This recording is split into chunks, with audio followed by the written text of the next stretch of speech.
भारतवर्ष है जिसे दुनिया कभी विश्व गुरु के रूप में जानती थी, इसी भारतवर्ष का एक महत्वपूर्ण राज्य है ओडिशा। प्राचीन काल में यह कलिंग के नाम से विख्यात था। सूर्य की पहली किरण इसी प्रदेश के एक कोण पर पड़ती है। इसी स्थान पर कभी संसार का सबसे भव्य और विशाल सूर्य मंदिर बनवाया गया था। तुम कलिंग की पहचान हो, हे कोणार्क, इतिहास का स्वाभिमान हो, हे कोणार्क। कलाकृति के मुख्य द्वार तुम जग में, कला शास्त्र की दिव्य झलक पत्थर में। विश्व गुरु भारत के गौरव, आज दया के पात्र हो क्यों। कोणार्क कोणार्क कोणार्क कोणार्क। सैकड़ों साल पहले की बात है। पुरातात्विक दस्तावेज के तौर पर संग्रहित पुस्तक मादला पांजी और बाया चकड़ा में उल्लेख है कि 13वीं सदी में गंग वंश के राजा लांगुला नरसिंह देव ने इस सूर्य मंदिर का निर्माण करवाया था। नरसिंह देव युद्ध में बड़े प्रवीण और शक्तिशाली थे और मात्र 18 साल की उम्र में वे अपने पिता राजा अनंग भीम देव की विशाल सेना के प्रधान सेनापति नियुक्त कर दिए गए थे।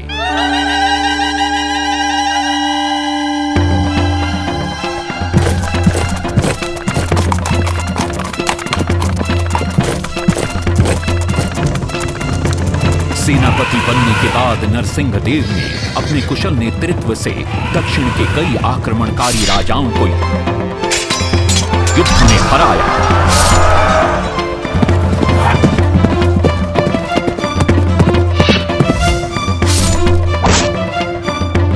और उनके राजकोष पर कब्जा कर लिया।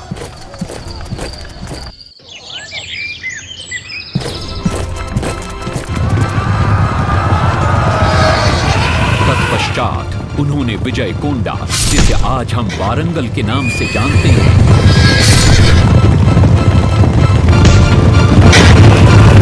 कि काकतीय वंश के राजा गणपति को परास्त किया।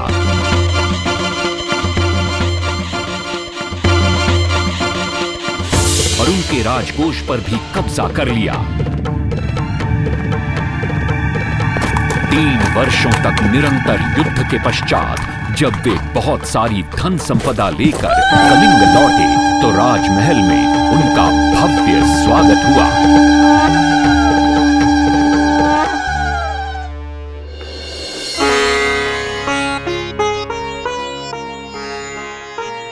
राजमाता कस्तूरी देवी पुत्र नरसिंह देव की वीरता से बहुत प्रसन्न हुई और पुत्र के सामने अपने मन की इच्छा प्रकट की। कहा, तुम्हारे पिता ने शंख क्षेत्र पुरी में भगवान जगन्नाथ का भव्य मंदिर बनवाया है। मैं चाहती हूं कि तुम पद्म क्षेत्र कोणार्क में उससे भी भव्य और विशाल सूर्य मंदिर बनवाओ। किंतु नरसिंह देव माता से प्रतिप्रश्न करते हैं, सूर्य मंदिर ही क्यों, और वो भी कोणार्क में? तब राजमाता कस्तूरी देवी बतलाती हैं, द्वापर युग में भगवान श्री कृष्ण के पुत्र सांब बड़े ही सुंदर और सुकुमार थे। वो नारद मुनि को चिढ़ाया करते थे। एक दिन नारद मुनि ने सांब को सबक सिखाने की योजना बनाई और उन्होंने सांब की सुंदरता की प्रशंसा कर उन्हें गोपियों के साथ जल क्रीड़ा करने को उकसाया। वहीं दूसरी तरफ भगवान श्री कृष्ण को जाकर कह दिया कि सांब अपनी मां समान गोपियों के साथ जल क्रीड़ा कर रहा है। श्री कृष्ण इस बात से बहुत क्रोधित हो जाते हैं और वे सांब को श्राप दे देते हैं, जिस सुंदरता का तुम्हें अभिमान है वो तत्क्षण नष्ट हो जाए। सांब को कोढ़ हो जाता है। जब सांब राजमहल लौटते हैं और मां जाम्बदेवी को ये पता चलता है कि पिता श्री कृष्ण के श्राप की वजह से सांब की ये अवस्था हुई, तो सारी रानियां क्रोधित हो जाती हैं। नारद जी को बुलाया जाता है। वे रोग मुक्ति का उपाय बतलाते हैं। वे कहते हैं सूर्य की पहली किरण ऊड्र देश के एक कोण पर पड़ती है जिसका नाम कोणार्क है। सांब को वहीं जाकर सूर्य की आराधना करनी होगी।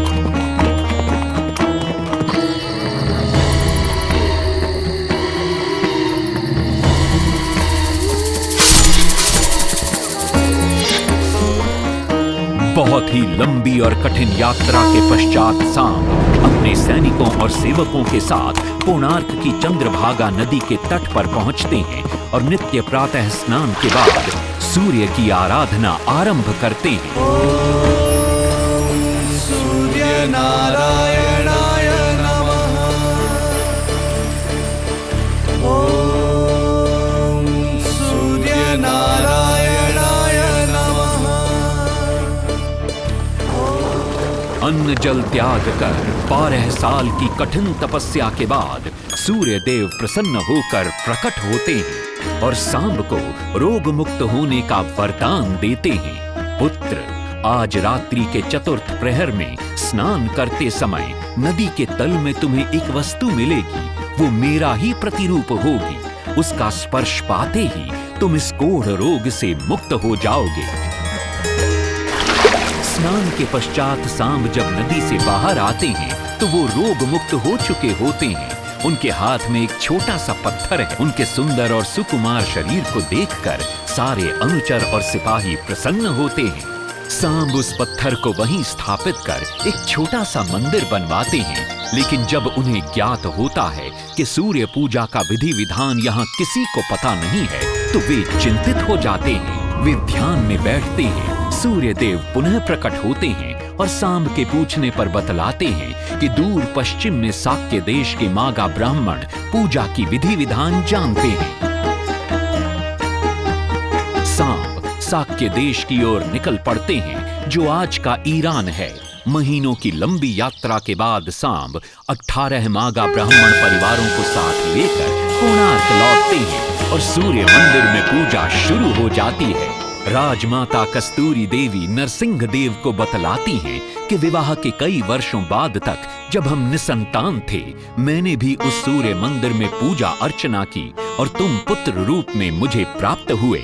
माता की बात सुनकर नरसिंह देव मां को कोणार्क में संसार का सबसे भव्य और विशाल मंदिर बनाने का वचन देते हैं। सदाशिव सामंतराय महापात्र, जो शिबई सांतरा के नाम से लोकप्रिय थे, वे अपने सहयोगी बीसू महाराणा के साथ मंदिर का प्रतिरूप बनाते हैं और नरसिंह देव के समक्ष प्रस्तुत करते हैं। नरसिंह देव मंदिर का प्रतिरूप देखकर अभिभूत हो जाते हैं और शीघ्र मंदिर निर्माण कार्य आरंभ करने का आदेश देते हैं। दूर दूर से बड़े बड़े पत्थर लाए गए, जितने पत्थर डाले गए सारे डूब गए। पाटने को ताला उसमें डाले गए, नहीं पटा ताला सारे डूब गए। सिबई सांतरा हुए परेशान, किस विधि मंदिर बने। सिबई सांतरा हुए परेशान, किस विधि मंदिर बने। एक दिन वे चिंतामग्न कोणार्क लौट रहे थे, तभी उन्हें प्यास महसूस हुई। उन्हें पास ही में एक कुटिया दिखाई पड़ती है जहाँ एक बूढ़ी औरत से उनकी भेंट होती है। शिबई सांतरा पानी मांगते हैं। बूढ़ी औरत पानी के साथ गरम गरम भोजन भी लेकर आती है। वे थाली के बीच में हाथ डालते हैं जिससे उनका हाथ जल जाता है। तब वो बूढ़ी औरत मुस्कुराकर कहती है, तुम तो शिबई सांतरा की तरह बीच से भोजन उठाकर खा रहे हो। ये सुनकर शिबई सांतरा को अपनी भूल का एहसास होता है। माता रामचंडी ने उपाय सुझाया, समझे सिबई सांतरा।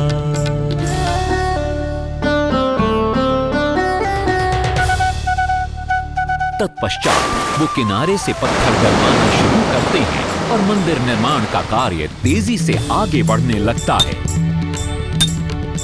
1200 शिल्पियों ने 12 वर्ष में मंदिर बनाया। घोड़े साथ सजा कर रथ में समय का चक्र बनाया।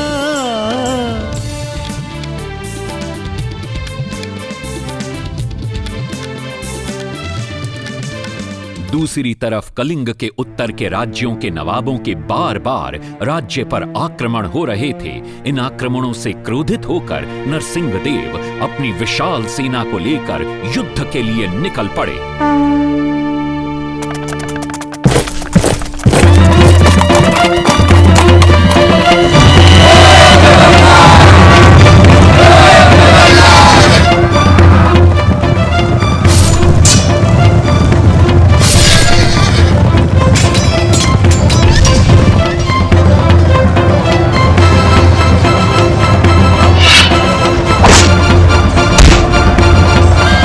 शक्तिशाली गौड़ वंग के नवाबों को भी युद्ध में परास्त कर दिया और उनसे प्राप्त सारा धन अपने कब्जे में लेकर सूर्य मंदिर के निर्माण कार्य में लगा दिया। 1200 कारीगरों के अथक प्रयास से 12 साल बाद विशाल और भव्य सूर्य मंदिर बनकर तैयार हुआ। उस समय के लोगों में वास्तुशास्त्र, ज्योतिष शास्त्र और खगोल शास्त्र का जो ज्ञान था, उसे देखकर आज के बड़े बड़े वैज्ञानिक भी आश्चर्यचकित रह जाते हैं। कई प्रयासों के बाद भी मंदिर के गुंबद पर कलश स्थापित नहीं हो पा रहा था। क्रोधित नरसिंहदेव ने आदेश दिया कि कल प्रातःकाल तक यदि कलश स्थापित नहीं हुआ तो सबके सर धड़ से अलग कर दिए जाएंगे। सभी शिल्पकार घोर चिंता में डूब जाते हैं।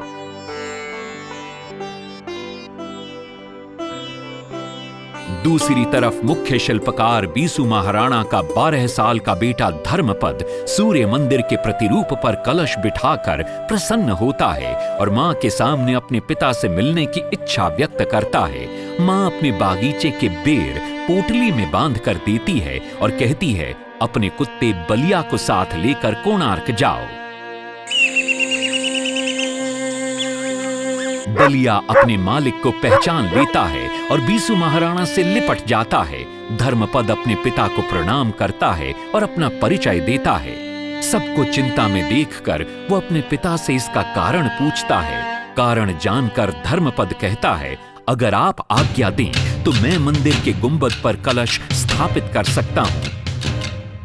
शिबेई सांतरा धर्मपद को अनुमति दे देते हैं।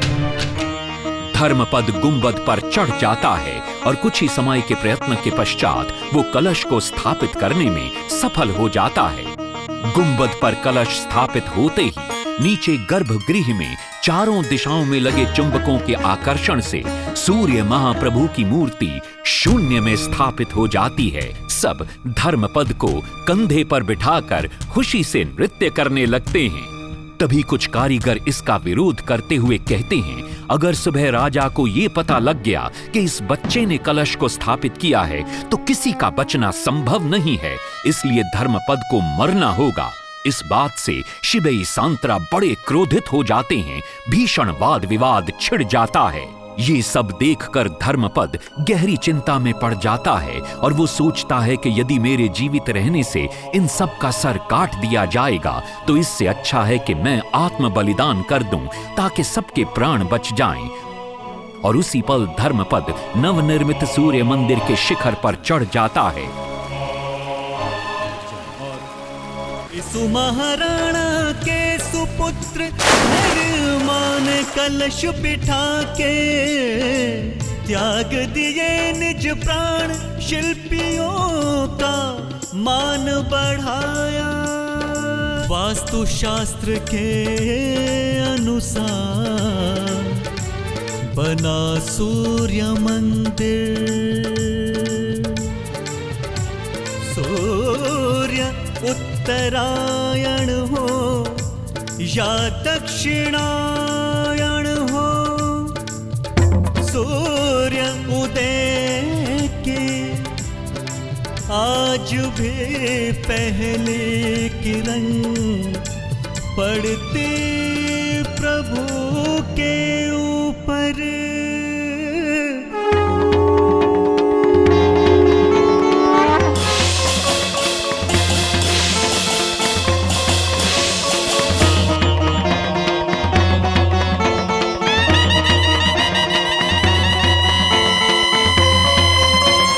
तभी वहां नरसिंहदेव भी आ पहुंचते हैं।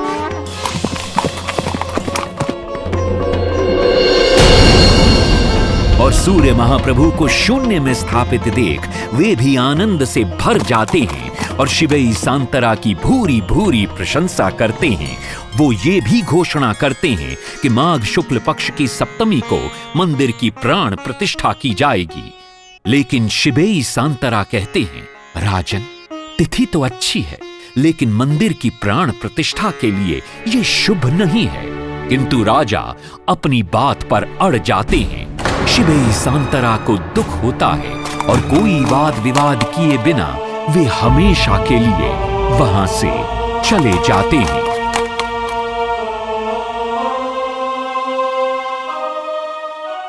पूर्व निर्धारित तिथि पर मंदिर की प्राण प्रतिष्ठा संपन्न होती है।